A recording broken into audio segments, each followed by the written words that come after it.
P Jayarajan തെരഞ്ഞെടുപ്പ് ദിവസം നടത്തിയിട്ടുള്ള പത്രപ്രസ്താവനയുമായി ബന്ധപ്പെട്ട് കാര്യം പരിശോധിച്ചു. അത് സംബന്ധിച്ച് പരിശോധിച്ചപ്പോൾ BJP നേതാവിനെ ഏതാണ്ട് ഒരു വർഷം മുമ്പ് നേരിൽ കണ്ടതുമായിട്ട് ബന്ധപ്പെട്ട കാര്യം സഖാവ് തന്നെ വിശദീകരിച്ചിട്ടുള്ളതാണ്. അതുൾപ്പെടെ ഉപയോഗപ്പെടുത്തിയിട്ടാണ് വലിയ പ്രചാരവേല കുറേ ദിവസമായിട്ട് 26-ാം തീയതി മുതൽ കേരളത്തിലുടനീളം ചർച്ച ചെയ്തുകൊണ്ടിരിക്കുന്നത്. രാഷ്ട്രീയ എതിരാളികളെ പല സന്ദർഭങ്ങളിലായിട്ട് നമ്മളെല്ലാം കാണുന്നുണ്ട്, സംസാരിക്കുന്നുണ്ട്. അങ്ങനെ കാണുകയോ സംസാരിക്കുകയോ ചെയ്യുമ്പോൾ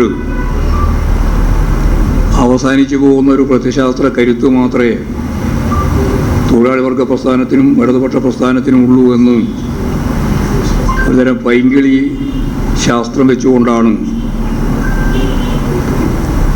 നമ്മുടെ നാട്ടിലെ പ്രധാനപ്പെട്ട മാധ്യമങ്ങൾ ഉൾപ്പെടെ ചർച്ച ചെയ്യുന്നത്. ഇതിൽ ഉയർന്നു വന്ന ചില പ്രശ്നങ്ങളുണ്ട്. സഖാവ് ജയരാജൻ തന്നെ പറഞ്ഞത് ആസൂത്രിതമായ ചില നീക്കങ്ങൾ ഇതിൻ്റെ ഭാഗമായിട്ട് നടന്നു. വാർത്തകൾ സന്നിവേശിപ്പിക്കുന്നതിൽ, അത് പ്രചരിപ്പിക്കുന്നതിൽ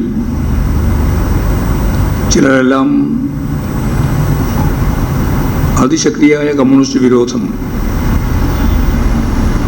വ്യക്തിപരമായിട്ട് തന്നെ ജയരാജനുമായിട്ട് ബന്ധപ്പെട്ട് നടത്തുകയുണ്ടായി. അപ്പം ഇത്തരം തെറ്റായ നിലപാടുകളെയും സമീപനങ്ങളെയും ഫലപ്രദമായിട്ട് പ്രതിരോധിക്കുന്നതിനും നിയമപരമായ മാർഗങ്ങൾ സ്വീകരിക്കേണ്ടി വരും. അങ്ങനെ സ്വീകരിക്കുന്നതിന് സഖാവ് ജയരാജനെ പാർട്ടി ചുമതലപ്പെടുത്തിയിരിക്കുക. അത്തരം കേസ് സംബന്ധമായ കാര്യങ്ങളും കൈകാര്യം ചെയ്യണമെന്ന് തന്നെയാണ് ഉദ്ദേശിക്കുന്നത്. ദല്ലാൽ നന്ദകുമാറിനെ പോലുള്ളവരുമായിട്ടുള്ള ബന്ധങ്ങൾ അത് അവസാനിപ്പിക്കുക തന്നെ വേണം എന്നാണ് സെക്രട്ടേറിയറ്റ് കാണുന്നത്. സഖാവ് പിണറായി തന്നെ 26-ാം തീയതി ഇത്തരം ദല്ലാൽ നന്ദകുമാറിനെ പോലെയുള്ളവരുമായുള്ള ബന്ധം ഇങ്ങനെയാണ് പ്രശ്നങ്ങളായിട്ട് വരിക എന്ന് അന്ന് തന്നെ സൂചിപ്പിച്ചിരുന്നു.